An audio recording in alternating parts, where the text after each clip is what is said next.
After we insert the pulley, we again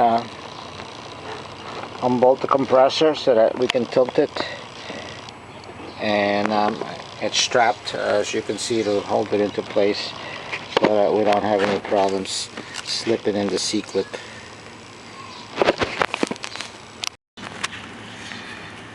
And here we're gonna attempt to sleep in the C-clip.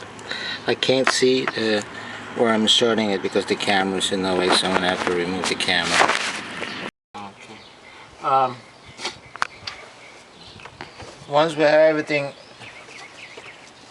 installed, what we're going to do is put the belt back, and again, the way to put the belt back is just, you use a wet rag and just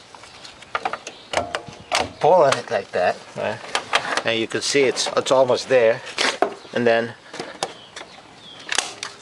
slip it in, slide the rag out, and you're done.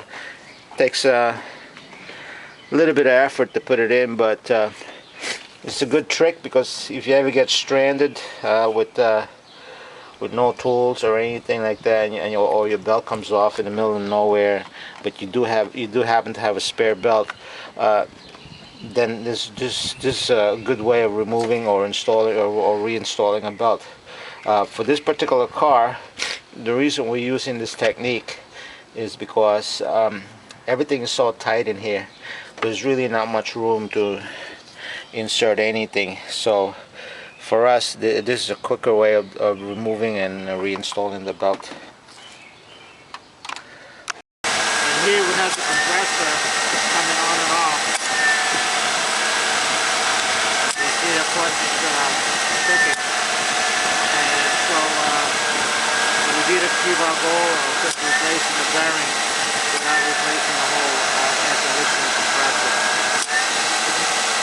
Hopefully this will help you out. Thank you very much for watching our video. That's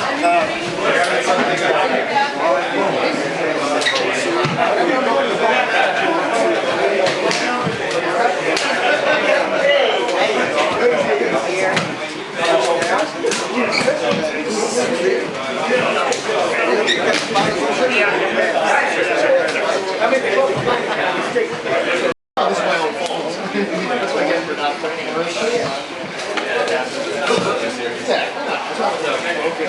it.